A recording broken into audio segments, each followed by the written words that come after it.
ಒಂದೇ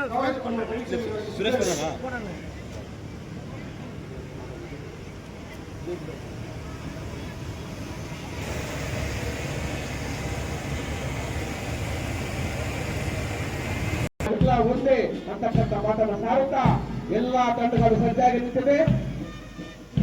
ಸನ್ಮಾನ್ಯ ಗಲ್ಬು ಸಾಹೇಬರು ಎಲ್ಲಾ ತಂಡಗಳ ಪರಿವೀಕ್ಷಣೆಯಲ್ಲಿ ಮಾಡುತ್ತಾ ತಂಡ ಬರುತ್ತಿದ್ದಾರೆ. ಎಲ್ಲಾ ತಂಡಗಳು ವಿಶೇಷವಾಗಿರ್ತಕ್ಕಂಥ ನಮ್ಮ ಭಾರತ ಭವ್ಯ ಅಖಂಡ ಭಾರತದ ನಿಲುವನ್ನ ಇಟ್ಟಿರತಕ್ಕಂಥದ್ದು ಒಗ್ಗಟ್ಟಿನ ದಿನ. ನಾವೆಲ್ಲರೂ ಒಂದೇ ಅಂತಕ್ಕಂಥ ವೇದಿಕೆ ಪರವಾಗಿ ಮುಖ್ಯಮಂತ್ರಿಗಳು ಮುಗಿಸಿದ್ದಾರೆ.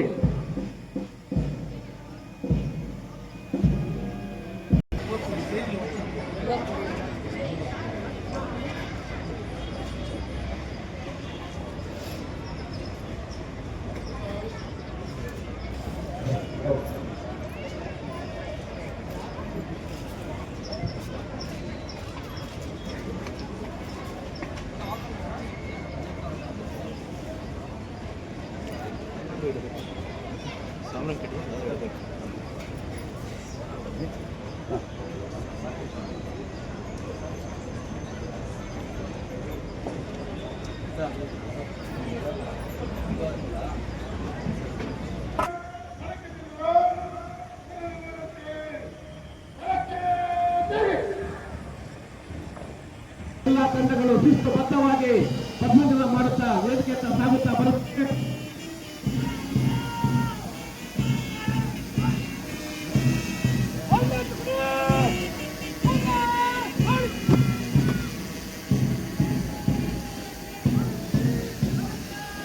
ವುಮೆನ್ ಪೊಲೀಸ್ ತಂಡ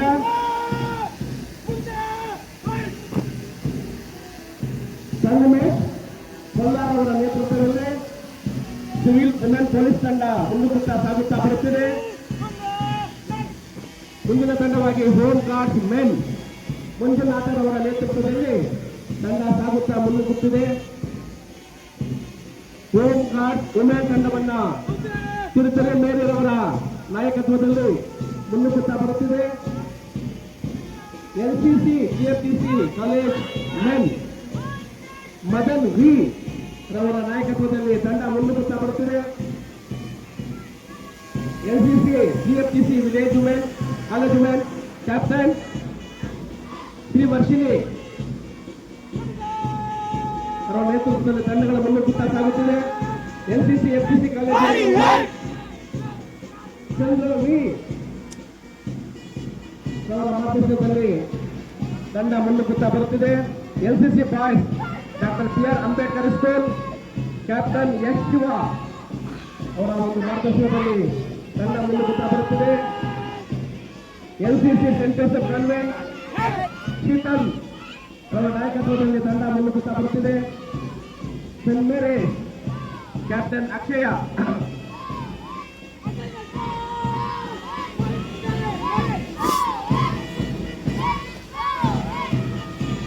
ಎಲ್ಸಿಸಿ ಸೆಂಟ್ ಮೇರೀಸ್ ಸ್ಕೂಲ್ ಅಕ್ಷಯ ತಂಡ ಮುನ್ನುಗ್ಗುತ್ತಾ ಬರುತ್ತಿದೆ. ಎಲ್ಸಿಸಿ ಸುಂಕಿ ಟ್ರೈನ್ ಸ್ಕೂಲ್ ಕ್ಯಾಪ್ಟನ್ ಅವಿನಾಶ್ ಅವರ ನೇತೃತ್ವದಲ್ಲಿ ಎಲ್ಲ ತಂಡಗಳು ಶಿಸ್ತುಬದ್ಧವಾಗಿ ಪಥಸಂಚಲನ ಮಾಡುತ್ತಾ ಮುನ್ನುಗ್ಗುತ್ತಾ ಸಾಗುತ್ತಿದೆ. ಸೆಂಟ್ ಮೇರೀಸ್ ಹೈಸ್ಕೂಲ್ ತಂಡ ಸಂಜನಾ ಬಿ ಮಾರ್ಗದರ್ಶನದಲ್ಲಿ ತಂಡ ಮುನ್ನುಗ್ಗುತ್ತಾ ಬರುತ್ತಿದೆ. ಸ್ಟ್ಯಾಂಡರ್ಡ್ ಸ್ಕೂಲ್ ಪ್ರತೀಶಾ ಎಸ್ ಅವರ ನಾಯಕತ್ವದಲ್ಲಿ ತಂಡಗಳು ಮುನ್ನುಗ್ಗುತ್ತಾ ಬರುತ್ತಿದೆ. ವಿಜೇಂದ್ರ ಸ್ಕೂಲ್ ಪೂರ್ಣಮಚಂದ್ರ ವೀರ್ ಅವರ ನೇತೃತ್ವದಲ್ಲಿ ತಂಡ ಮುನ್ನುಗ್ಗುತ್ತಾ ಬರುತ್ತಿದೆ. ವಾಣಿ ಹೈಸ್ಕೂಲ್ ತಂಡ ಕ್ಯಾಪ್ಟನ್ ಮನೋಜ್ ಎಸ್ ಅವರ ನೇತೃತ್ವದಲ್ಲಿ ಎಲ್ಲಾ ತಂಡಗಳು ಕೂಡ ಶಿಸ್ತುಬದ್ಧವಾಗಿ ಪಥಸಂಚಲನ ಮಾಡುತ್ತಾ ಮುನ್ನುಗ್ಗುತ್ತಾ ಸಾಗುತ್ತಾ ಬರುತ್ತಿದೆ. ಬ್ಯಾಂಡ್ ಮಾಸ್ಟರ್ ಆಗಿ ಚಲಪತಿ ವಿ ಅವರ ನೇತೃತ್ವದಲ್ಲಿ ಎಲ್ಲಾ ತಂಡಗಳು ಶಿಸ್ತುಬದ್ಧವಾಗಿ ಆಕರ್ಷಣೀಯವಾಗಿ ಎಲ್ಲಾ ತಂಡಗಳು ಇವತ್ತೊಂದು ದಿವಸ ನಮ್ಮ ಭವ್ಯ ಭಾರತ ಅಖಂಡ ಭಾರತದ ನಾವೆಲ್ಲರೂ ಒಂದೇ ಅಂತಕ್ಕಂಥ ಮಾತನ್ನು ಸಾರುತ್ತಾ ಮುನ್ನುಗ್ಗುತ್ತಾ ಬರುತ್ತಿವೆ. ಸುಮಾರು 17 ತಂಡಗಳು India is celebrating its 77th Republic Day. ಬಹಳಷ್ಟು ಜನಕ್ಕೆ ಇಂಡಿಪೆಂಡೆನ್ಸ್ ಅಂದ್ರೆ ಗೊತ್ತಿರ್ತದೆ. ಇಂಡಿಪೆಂಡೆನ್ಸ್ ಅಂದ್ರೆ ಇಂಡಿಯಾಗೆ ಇಂಡಿಪೆಂಡೆನ್ಸ್ ಬಂದಿರುವಂತ ದಿನ. ಆದ್ರೆ ಬಹಳಷ್ಟು ಯುವಕರಲ್ಲಿ ನಾನು ಇಂಟ್ರಾಕ್ಟ್ ಮಾಡಿದೆ. ರಿಪಬ್ಲಿಕ್ ಡೇ ಅಂದ್ರೆ ಏನಪ್ಪಾ ಅಂದ್ರೆ ಸರ್ ಪೆರೇಡ್ಸ್ ಮಾಡ್ತಾರಲ್ವ ಸರ್, ಪೆರೇಡ್ ಮಾಡೋ ಡೇ ಅಲ್ವಾ ಅಂತ. ಬಹಳಷ್ಟು ಜನಕ್ಕೆ ರಿಪಬ್ಲಿಕ್ ಡೇ ಅಂದ್ರೆ ಪೆರೇಡ್ ಮಾಡೋದಿಲ್ಲ ಅಂತ ಅನ್ಕೊಂಡಿದ್ದಾರೆ. ಅಷ್ಟು ಇಂಪ್ಯಾಕ್ಟ್ ಇದೆ ಪೆರೇಡ್ಸ್. ಬಟ್ ರಿಪಬ್ಲಿಕ್ ಡೇಗೆ ಅದರದ್ದೇ ಆದ ಒಂದು ಮಹತ್ವ ಇದೆ. ರಿಪಬ್ಲಿಕ್ ಡೇ ನಾವು ಸೆಲೆಬ್ರೇಟ್ ಮಾಡೋದು commemorate India becoming a republic. That is on this day 1950 India became a republic. ಅದರ ಅರ್ಥ ಏನು? India's constitution came into force on this particular day. ನಾವು ನವೆಂಬರ್ 26, 1949 ಸುಮಾರು 1946 ಸ್ಟಾರ್ಟ್ ಆಗಿ ಸುಮಾರು 3 ವರ್ಷಗಳ ಕಾಲ ಸತತವಾಗಿ ಕಾನ್ಸ್ಟಿಟ್ಯೂಷನ್ ಮೇಕರ್ಸ್ ಕಾನ್ಸ್ಟಿಟ್ಯೂಷನ್ ತಯಾರಿಸ್ತಾರೆ, ಅದನ್ನ ಅಡಾಪ್ಟ್ ಮಾಡ್ಕೊತಾರೆ ನವೆಂಬರ್ 26, 1949. ಆದರೆ ಯಾವಾಗ ಫೋರ್ಸಿಗೆ ಬಂದಿದ್ದು ಕಾನ್ಸ್ಟಿಟ್ಯೂಷನ್ ಅಂದ್ರೆ ಇಟ್ ಈಸ್ ಆನ್ January 26, 1950. ಏನಕ್ಕೆ January 26 ಸೆಲೆಕ್ಟ್ ಮಾಡೋದು ಅಂತ ಹೇಳೋದಾದ್ರೆ it has an historical significance. On this very particular day in 1930 Indian national Congress ಒಂದು ಸಭೆ ಸೇರುತ್ತೆ, Lahore session of the Indian national Congress. ಅಲ್ಲಿ ಜವಾಹರ್ಲಾಲ್ ನೆಹರು ಅವರ ಅಧ್ಯಕ್ಷತೆಯಲ್ಲಿ ಪೂರ್ಣ ಸ್ವರಾಜ್ ಅನ್ನೋ ಒಂದು ಕಾಲ್ ಕೊಡ್ತಾರೆ ಇಡೀ ದೇಶಕ್ಕೆ. On this day we are declaring India will no longer tolerate subservience of the British rule ಅಂತ ಹೇಳಿ ಪೂರ್ಣ ಸ್ವರಾಜ್ ರೆಸಲ್ಯೂಷನ್ ಪಾಸ್ ಮಾಡಿದಂತ ದಿನ. That is the significance of this particular day, January 26, 1930. ಅದೇ ರೀತಿ 1950 India's constitution came into force. So lot of constitutional thinkers ಏನು ಹೇಳ್ತಾರೆ ಅಂದ್ರೆ India declared independence in 1930, but in 1950 India defined what independence is. Independence ಅಂದ್ರೆ ಹೇಗಿರುತ್ತೆ ಅನ್ನೋದನ್ನ 1950 define ಮಾಡ್ತಾರೆ. So Constitution Dr. Baba Saheb Ambedkar ಹೇಳ್ತಾರೆ political democracy cannot survive without social democracy. ಏನು social democracy ಅಂದ್ರೆ? ಸೋಷಿಯಲ್ ಡೆಮೋಕ್ರಸಿ ಅಂದ್ರೆ democracy foundation of which lies in liberty, equality, fraternity. ಈ 3 ಅಂಶಗಳು ಇಲ್ಲ ಅಂದ್ರೆ ಸೋಷಿಯಲ್ ಡೆಮೋಕ್ರಸಿ ಇರಲ್ಲ.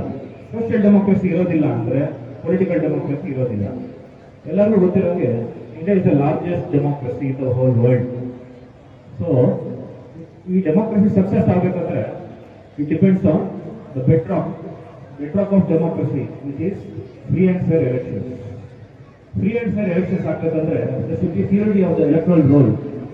Purity of electoral roll ನ ಹೇಗೆ ಇನ್ಸರ್ಟ್ ಮಾಡ್ತೀವಿ ಅಂದ್ರೆ ಡೂಪ್ಲಿಕೇಟ್ ವೋಟರ್ಸ್ ಇರ್ಬೋದು, dead voters, shifted voters, absent voters ಇವನ್ನೆಲ್ಲ ಫಿಲ್ಟರ್ ಔಟ್ ಮಾಡಿ ಯಾರು ಅಸೆಂಬ್ಲಿ ಕಾನ್ಸ್ಟಿಟ್ಯೂನ್ಸಿಲಿ ವಾಸ ಮಾಡ್ತಿದ್ದಾರೆ ಅವ್ರು ಮಾತ್ರ ವೋಟ್ ಮಾಡೋಂಗೆ, ನೈಜ ವೋಟ್ ಹಾಕೋದು ಹಕ್ಕಿರೋರು ಮಾತ್ರ vote ಹಾಕೋದನ್ನ we are calling it as purity of electoral roll. ಇದನ್ನ we are ensuring through systemic intensive revision of the electoral roll ಅಂತ ಹೇಳಿದ್ದಾರೆ. ನಮ್ಮ ಕನ್ನಡ ಇಲಾಖೆ ವತಿಯಿಂದ ಎಲೆಕ್ಷನ್ಸ್ ಅಂದ್ರೆ ನಮಗೆ ಪ್ರಮುಖ major task revenue department election ಅಲ್ಲಿ ನಾವು ವಿವಿಧ ಹಂತದಲ್ಲಿ ಕೆಲಸ ನಿರ್ವಹಿಸ್ತೀವಿ. we are also electoral registration officers. we will be registering electoral rolls. ನಾವು ನಿನ್ನೆ ಅಷ್ಟೇ ನ್ಯಾಷನಲ್ ವೋಟರ್ಸ್ ಡೇ ಸೆಲೆಬ್ರೇಟ್ ಮಾಡಿದ್ದೀವಿ. ಅದರ ಮುಖ್ಯ ಮೆಸೇಜ್ ಏನಂದ್ರೆ ಯಂಗ್ ವೋಟರ್ಸ್ 18 ಇಯರ್ಸ್ ಯಾರು ದಾಟಿದ್ದಾರೆ ಅವ್ರನ್ನ ಎನ್ರೋಲ್ ಮಾಡೋದೇ ಅವರ ಮೇಜರ್ ಅಜೆಂಡಾ. ನ್ಯೂ ವೋಟರ್ಸ್ನ ಇನ್ಫಾರ್ಮ್ ವೋಟರ್ಸ್ ಆಗಬೇಕು. So they should think ethically, morally, and they should work without any emotions. They should question the leaders, then select who will be the future leaders of this country. ಈ ನಿಟ್ಟಿನಲ್ಲಿ ನಿನ್ನೆಯಿಂದ ನಾವು national voters day ಸಹ ಆಚರಣೆ ಮಾಡಿದ್ದೀವಿ. ಇವತ್ತು India republic day ದಿವಸ republic ಅಂದ್ರೆ ಇನ್ನೂ ಮೇಜರ್ ಕನೋಟೇಷನ್ ಅಂದ್ರೆ the head of the state is an elected person. ಮುಂಚೆ ರಾಜರ ಕಾಲದಲ್ಲಿ ಹೆರಿಡಿಟರಿ ಆಗಿ ಬರ್ತಿತ್ತು power is to flow through the family. ರಾಜ ಸತ್ತ ಮೇಲೆ ಅವ್ರ ಮಗ ರಾಜ ಆಗೋನು, ಅದ ನಂತರ ಅದೇ ಫ್ಯಾಮಿಲಿ ಲೈನೇಜ್ ಕಂಟಿನ್ಯೂ ಆಗೋದು. But India declared in 1950, it declared to the whole world, no you are not going to be subservient, we are not following this colonial legacy. We are giving the new message to the world. We are adopting this constitution which is founded on liberty, equality, fraternity, all the values enshrined in the preamble of the constitution. Adar basis inda now we are become a republic. Head of the state, first citizen of the country anta ಏನು ಅಂತೀವಿ ನಾವು, the president of India, he is elected. He is not a hereditary body. poorest of the poor as well as the superpower, strongest person in the country are all equal before the law. ಇದು ರಿಪಬ್ಲಿಕ್ನ ಮುಖ್ಯ ಸಾರಾಂಶ. ಈ ನಿಟ್ಟಿನಲ್ಲಿ republic day ಅಂಗವಾಗಿ ನಾವು ವಿವಿಧ ಕಾರ್ಯಕ್ರಮಗಳನ್ನು ಆಯೋಜನೆ ಮಾಡಿದ್ದೇವೆ. ಇದಕ್ಕೆ ಭಾಗಿಯಾಗಿರ್ತಕ್ಕಂಥ ಸ್ಟೇಜ್ ಮೇಲೆ ಇರ್ತಕ್ಕಂಥ ಗಣ್ಯರು ಹಾಗೂ ಸ್ಟೇಜ್ನ ಮುಂಭಾಗದಲ್ಲಿ ಹಾಗೂ ಸಾರ್ವಜನಿಕರು ಎಲ್ಲರಿಗೂ ನಾನು ಸ್ವಾಗತ ಕೋರ್ತೀನಿ. ವಿವಿಧ ಸಾಂಸ್ಕೃತಿಕ ಕಾರ್ಯಕ್ರಮಗಳು ನೆರವೇರಿಸಿಕೊಳ್ಳಲಿದ್ದಾರೆ. ಒಂದೊಂದೇ ಕೂತು ಸವಿಯೋಣ ಹಾಗೂ ಎಲ್ಲರೂ ಇಂಡಿಯಾದ ಕಾನ್ಸ್ಟಿಟ್ಯೂಷನ್ ಮೇಕರ್ಸ್ ಏನು ಡ್ರೀಮ್ ಮಾಡಿದ್ರು, ಇಂಡಿಯಾ ಟೋಲಿ ಬಿಕಮ್ ರಿಪಬ್ಲಿಕ್ ಅನ್ನೋದನ್ನ ನಾವೆಲ್ಲ ಸಾಕಾರ ಮಾಡೋ ನಿಟ್ಟಿನಲ್ಲಿ we should all strive towards building a healthy, ethical and moral society ಅಂತ ಹೇಳ್ತಾ ಈ ನನ್ನ ಚಿಕ್ಕ ಭಾಷಣ ಕ್ಲೋಸ್ ಮಾಡ್ತೀನಿ. Thank you. ಇಂದಿನ ಸಮಾರಂಭದಲ್ಲಿ ಉಪಸ್ಥಿತರಿರುವ ಶಾಸಕ ಡಾಕ್ಟರ್ ರುಕ್ಕಳ ಎಲ್ಲ ಗಣ್ಯರೇ, ಅಧಿಕಾರಿಗಳೇ, ಸೋದರ ಸೋದರಿಯರೇ ಹಾಗೂ ವಿದ್ಯಾರ್ಥಿಗಳೇ, ಮಾಧ್ಯಮಿಕರೇ, ನಾವು ಇಂದು ಗಣ್ಯರ ಆದೇಶವನ್ನು ಆಚರಿಸಲು ನಾವೆಲ್ಲರೂ ಇಲ್ಲಿ ಒಟ್ಟುಗೂಡಿದ್ದೇವೆ. ನಮ್ಮ ಭಾರತದ ಸಂವಿಧಾನವು ಜನವರಿ 26, 1950 ರಂದು ಜಾರಿಗೆ ಬಂದಿತು. ಅಂದಿನಿಂದ ಭಾರತವು ಗಣರಾಜ್ಯವಾಯಿತು. ಸಂವಿಧಾನವು ಜಾರಿಗೆ ಬಂತು. ಭಾರತವು ಸಾರ್ವಭೌಮ ಪ್ರಜಾಪ್ರಭುತ್ವ ರಾಷ್ಟ್ರವಾಗಿ ಘೋಷಿತವಾಯಿತು. ಈ ದಿನದಂದು ನ್ಯಾಯ, ಪ್ರಾಮಾಣಿಕ, ಸ್ವಾತಂತ್ರ್ಯದ ಮೌಲ್ಯಗಳನ್ನು ಎತ್ತಿ ಹಿಡಿಯುವ ನಮ್ಮ ಸಂವಿಧಾನದ ಆಶಯಗಳನ್ನು ನೆನಪಿಸಿದೆ. ಸಂವಿಧಾನದ ಎಂಬುದು ಸರ್ವೋಚ್ಚ ಕಾನೂನು. Doctor B R. ಅಂಬೇಡ್ಕರ್ ಅವರು ನಮ್ಮ ಭಾರತ ಸಂವಿಧಾನದ ಮುಖ್ಯ ಶಿಲ್ಪಿಗಳಾಗಿದ್ದರು. ಈ ಸಂವಿಧಾನವೇ ನಮ್ಮ ಸ್ವಾತಂತ್ರ್ಯದ ಬಲ. ಮಹಾತ್ಮ ಗಾಂಧೀಜಿ, ಭಗತ್ ಸಿಂಗ್, ಲಾಲ್ ಬಹದ್ದೂರ್ ಶಾಸ್ತ್ರಿ, ಬಾಲ್ ಗಂಗಾಧರ್ ತಿಲಕ್, ಸುಭಾಷ್ ಚಂದ್ರ ಬೋಸ್ ಅವರಂತಹ ವೀರರ ತ್ಯಾಗದಿಂದಲೇ ಇಂದು ನಾವು ಸ್ವತಂತ್ರವಾಗಿ ಬದುಕುತ್ತಿದ್ದೇವೆ. ವಿದ್ಯಾರ್ಥಿಗಳ ನಾವು ಕೇವಲ ಅಂಕಗಳನ್ನು ಗಣಿಸಿದರೆ ನಾವು ಸಂವಿಧಾನದ ಮೌಲ್ಯಗಳನ್ನು ಅರಿತುಕೊಳ್ಳಬೇಕು. ನಾವು ಇಂದಿನ ಪ್ರಜೆಗಳು ಹಾಗೂ ನಾಳಿನ ನಾಯಕರು. ಜಾತಿ ಧರ್ಮಗಳು ಭೇದವಿಲ್ಲದೆ ನಾವೆಲ್ಲರೂ ಒಂದೇ ಎಂಬ ಭಾವನೆಯನ್ನು ಕಲಿಸಿಕೊಳ್ಳಬೇಕು. ದೇಶದ ಪ್ರಗತಿ ಮತ್ತು ರಕ್ಷಣೆ ನಮ್ಮೆಲ್ಲರ ಜವಾಬ್ದಾರಿಯಾಗಿರುತ್ತದೆ. ನಮ್ಮ ದೇಶಕ್ಕಾಗಿ ತ್ಯಾಗ ಮಾಡಿದ ಮಹಾನ್ ನಾಯಕರನ್ನು ಸ್ಮರಿಸುತ್ತಾ ನಾವು ಉತ್ತಮ ಪ್ರಜೆಗಳಾಗಿ ದೇಶದ ಕೀರ್ತಿಯನ್ನು ಮತ್ತು ಅಭಿವೃದ್ಧಿಯನ್ನು ಹೆಚ್ಚಿಸೋಣ ಎಂದು ಹೇಳುತ್ತಾ ನನ್ನ ಮಾತನ್ನು ಮುಗಿಸುತ್ತೇನೆ. Say no to drugs, we are here. ಜಯ ಕರ್ನಾಟಕ. ಎಲ್ಲ ಸರ್ಕಾರಿ ಶಾಲೆ ಇರ್ಬೋದು,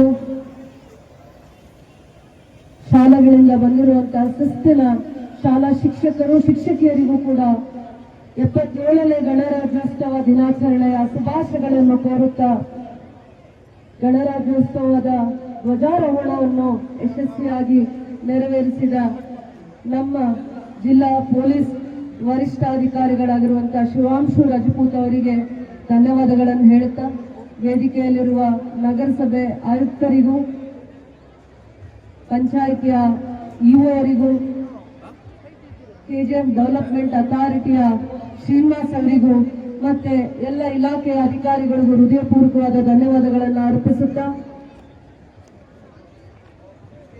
ಗಣರಾಜ್ಯೋತ್ಸವದ ಹೆಮ್ಮೆ, ಹಿರಿಮೆ ಮತ್ತು ನಮ್ಮ ಸ್ವತಂತ್ರ ಹೋರಾಟಗಾರರ ತ್ಯಾಗ, ಪೂರ್ವಿಕರ ದೇಶ ಪ್ರೇಮ.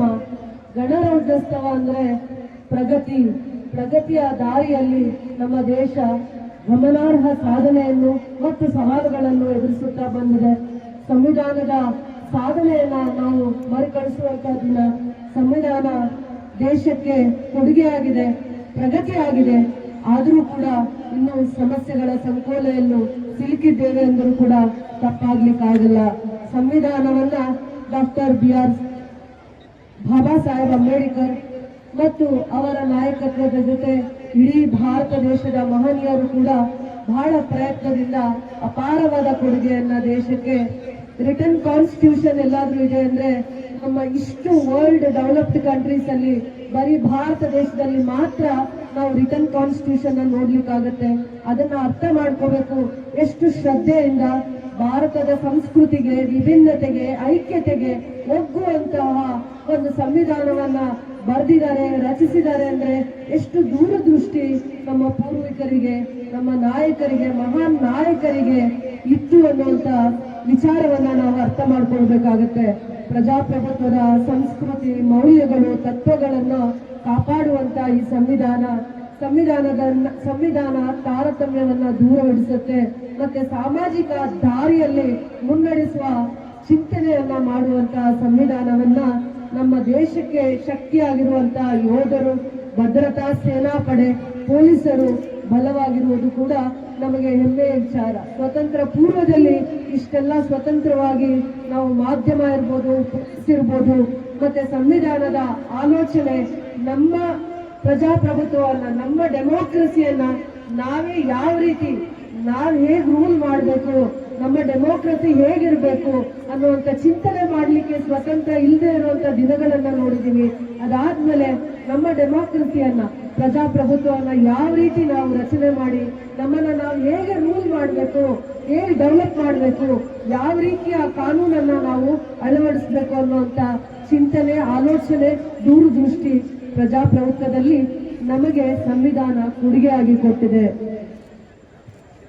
ಕೆಜಿಎಫ್ ಕ್ಷೇತ್ರ ಇಡೀ ದೇಶಕ್ಕೆ ಚಿನ್ನವನ್ನು ಮಾತ್ರ ಕೊಡಲಿಲ್ಲ, ಕಾರ್ಮಿಕರ ಪರಿಶ್ರಮ, ಶಿಸ್ತು ದೇಶಕ್ಕೆ ಮಾದರಿಯಾಗಿ ಮೆರೆದಿದೆ.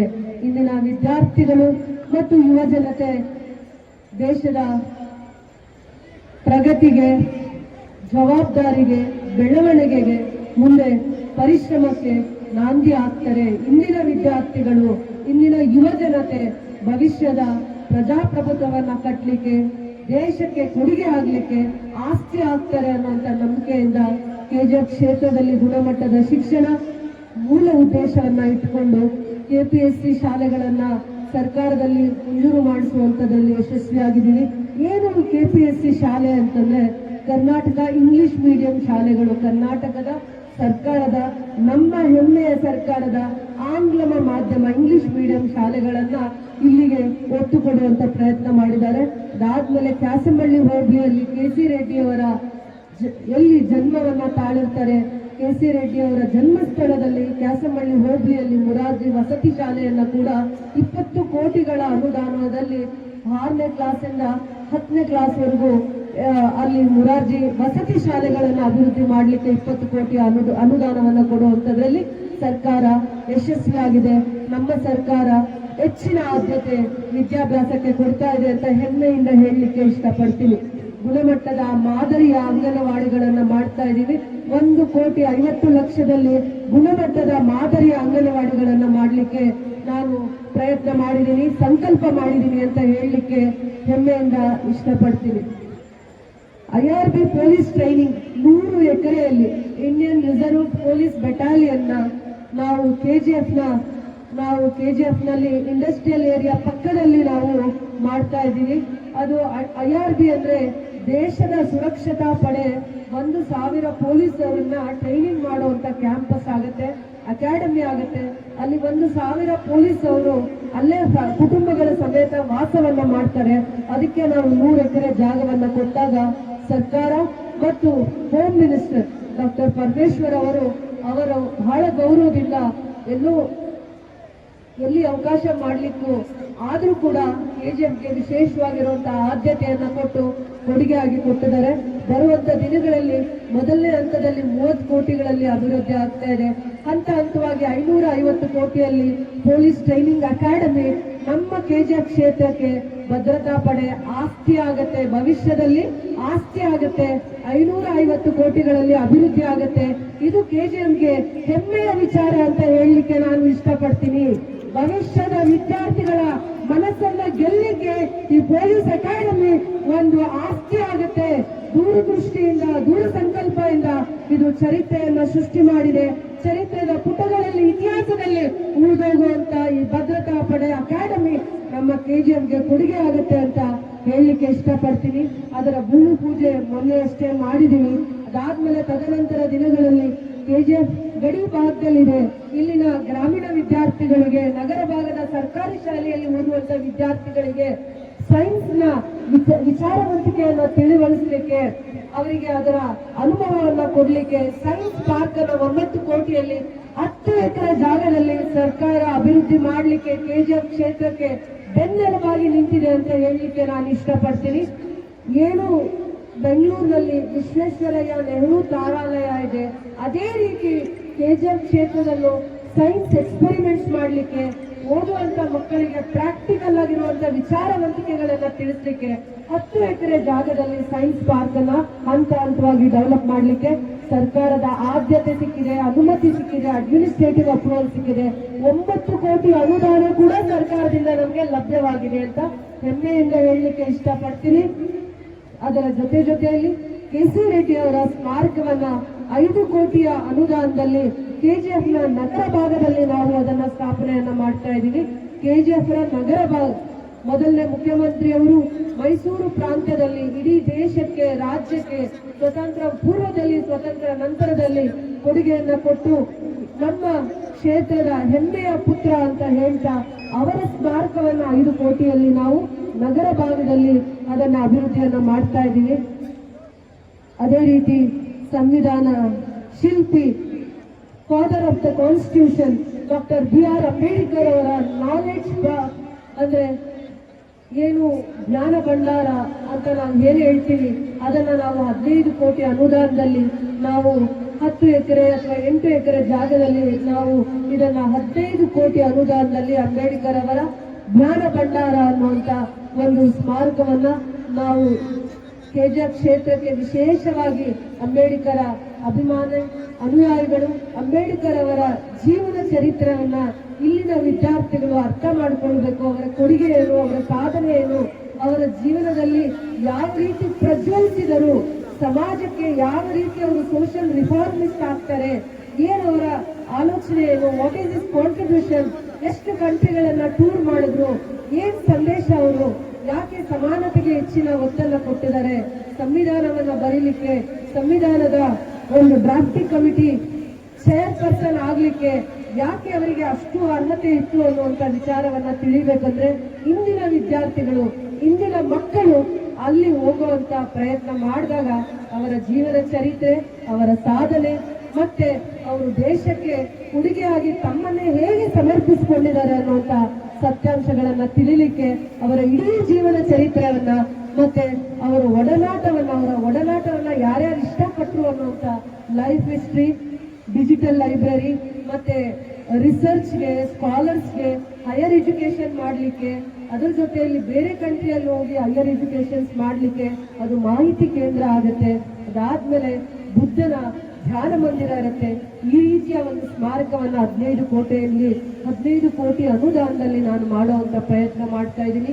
ಇದೊಂದು ಯಶಸ್ವಿ ಆಗ್ಲಿಕ್ಕೆ ನಿಮ್ಮೆಲ್ಲರ ಆಶೀರ್ವಾದ ಮತ್ತೆ ಒಂದು ಸಂಕಲ್ಪದ ಒಂದು ಪ್ರಜ್ಞೆ, ಮತ್ತೆ ಅಂಬೇಡ್ಕರ್ ಅವರು ಕೂಡ 1954ರಲ್ಲಿ ಕೆಜಿಎಫ್ಗೆ ಅವರ ಪಾದ ಸ್ಪರ್ಶ ಆಗುತ್ತೆ. ಅದನ್ನ ಮರುಕಳಿಸ್ಲಿಕ್ಕೆ ಮಾತ್ರ ಇದು ಒಂದು ಅವರ ಸ್ಮಾರಕ.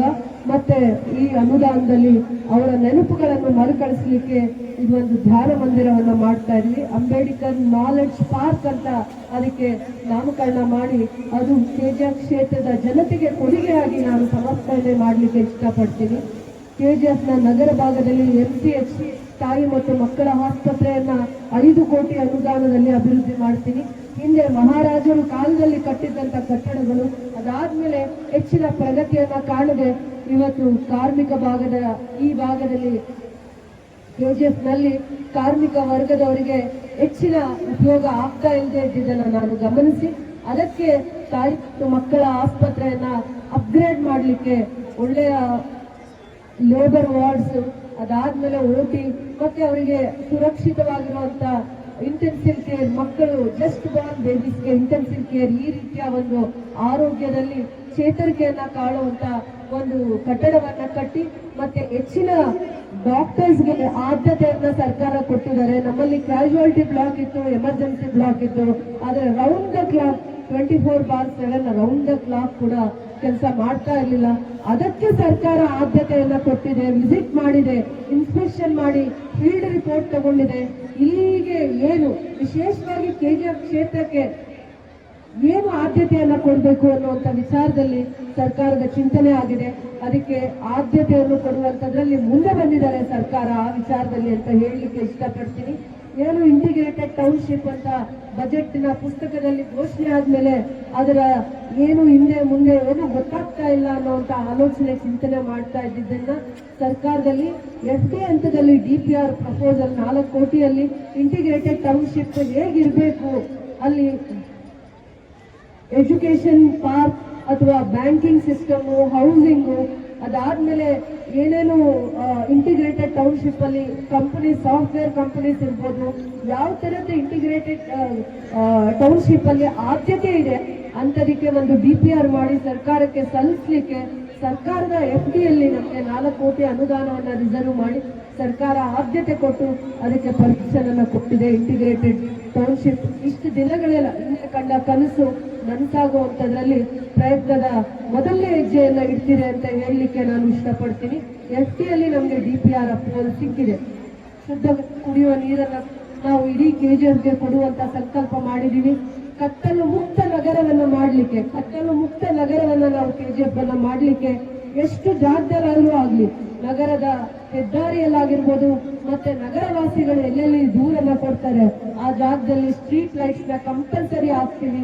ಡೈಲಿ ಟ್ರಾವೆಲರ್ಸ್ ಎಲ್ಲೆಲ್ಲಿ ರಿಕ್ವೆಸ್ಟ್ ಕೊಡ್ತಾರೆ ಆ ಜಾಗದಲ್ಲಿ, ಯಾವುದೇ ಹೊತ್ತಲ್ಲಿ ಓಡಾಡುವಂತವರಿಗೆ ಡೈಲಿ ಟ್ರಾವೆಲರ್ಸ್ಗೆ ಖಂಡಿತವಾಗೂ ನಾವು ನಗರ ಭಾಗದಲ್ಲಿರುವಂತವರಿಗೆ ಬೆಳಕನ್ನ ಎಲ್ಲೆಲ್ಲಿ ಅವರಿಗೆ ಅವಶ್ಯಕತೆ ಇದೆ ಆ ಜಾಗದಲ್ಲಿ ಬೆಳಕನ್ನು ಕೊಡೋದಕ್ಕೋಸ್ಕರ KGF ಅನ್ನ ಕತ್ತಲು ಮುಕ್ತ ನಗರವನ್ನಾಗಿ ಮಾಡುವಂತ ಧ್ಯೇಯವನ್ನ ನಾವು ಸಾಧಿಸ್ತೀವಿ ಅಂತ ನಾನು ಹೇಳಕ್ಕೆ ಇಷ್ಟಪಡ್ತೀನಿ. KGF ಅಲ್ಲಿ ಭಕ್ತಿಯಿಂದ ನಾವು ಶ್ರೀ ಪ್ರಸನ್ನ ಲಕ್ಷ್ಮೀ ವೆಂಕಟರಮಣ ಸ್ವಾಮಿ ಟೆಂಪಲ್ ರಾಜಗೋಪುರ, ತದನಂತರ ದಿನಗಳಲ್ಲಿ ಅಲ್ಲೇ ಬಡವರಿಗೆ ಮದುವೆ ಮಾಡ್ಕೊಳ್ಳಿಕ್ಕೆ ಚೌಲ್ಟ್ರಿ, ಮತ್ತೆ ಆ ಭಾಗವನ್ನ ಇನ್ನೂ ಹೆಚ್ಚಿನ ಅಭಿವೃದ್ಧಿಯನ್ನು ಮಾಡ್ತೀವಿ. ಮತ್ತೆ ನಂದೇ ಕ್ಷೇತ್ರದಲ್ಲಿರುವಂತಹ ಬಂಗಾರ ತಿರುಪತಿ ಟೆಂಪಲ್ ಗುಟ್ಟಳ್ಳಿಗೂ ಕೂಡ ಅಲ್ಲಿ ಆ ದೇವಸ್ಥಾನ, ಮತ್ತೆ ಈ ಭಾಗದಲ್ಲಿ ನನ್ನ ಬಲಭಾಗಕ್ಕಿರುವಂತಹ ಬ್ಯಾಟರಾಯನ ಸ್ವಾಮಿ ಟೆಂಪಲ್, ಆ ಎಲ್ಲಾ ದೇವಸ್ಥಾನಗಳನ್ನು KGF ಅಲ್ಲಿ ಯಾವ ದೇವಸ್ಥಾನ ಪವಿತ್ರತೆಯನ್ನ ಸಾವಿರಾರು ವರ್ಷಗಳಿಂದ ಪವಿತ್ರತೆಯನ್ನ ಕಾಪಾಡಿಕೊಂಡು ಬಂದಿದೆ. ನಿಮ್ಮೆಲ್ಲರ ಆಶೀರ್ವಾದದಿಂದ ಎಲ್ಲಾ ದೇವಸ್ಥಾನಗಳ ಅಭಿವೃದ್ಧಿಗೆ ನನ್ನ ಹೆಚ್ಚಿನ ಒತ್ತನ್ನ ಆದ್ಯತೆಯನ್ನ ಕೊಡ್ತೀನಿ ಅಂತ ಈ ಎಲ್ಲರ ಮುಂದೆ ಹೇಳಲಿಕ್ಕೆ ಇಷ್ಟಪಡ್ತೀನಿ. ಗ್ರಾಮೀಣ ಭಾಗದಲ್ಲಿ APMCಗೆ ಸರ್ಕಾರದಿಂದ 10 ಕೋಟಿ ಅನುದಾನ, ನಬಾರ್ಡ್ನ ಅನುದಾನ ಸ್ಯಾಂಕ್ಷನ್ ಆಗಿದೆ. ಸರ್ಕಾರದ ಹಂತದಲ್ಲಿ ಅಡ್ಮಿನಿಸ್ಟ್ರೇಟಿವ್ ಅಪ್ರೂವಲ್ ಸಿಕ್ಕಿದೆ. ಇವೆಲ್ಲರೂ ಕೂಡ ನನ್ನ ಸರ್ಕಾರದ ಒಂದು ಸಾಧನೆ ಅಂತ ಹೆಮ್ಮೆಯಿಂದ ಹೇಳಲಿಕ್ಕೆ ಇಷ್ಟಪಡ್ತೀನಿ. ಗ್ರಾಮೀಣ ರಸ್ತೆಗಳು, ಸ್ಟೇಟ್ ಹೈವೇ ಮತ್ತೆ ಡಿಸ್ಟ್ರಿಕ್ಟ್ ಹೈವೇಸ್ 150 ಕೋಟಿ ಅನುದಾನದಲ್ಲಿ ಸರ್ಕಾರ ಕೊಟ್ಟ ಅನುದಾನದಲ್ಲಿ ನಾವು ಅಭಿವೃದ್ಧಿಯನ್ನ ಮಾಡ್ತಾ ಇದ್ದೀವಿ.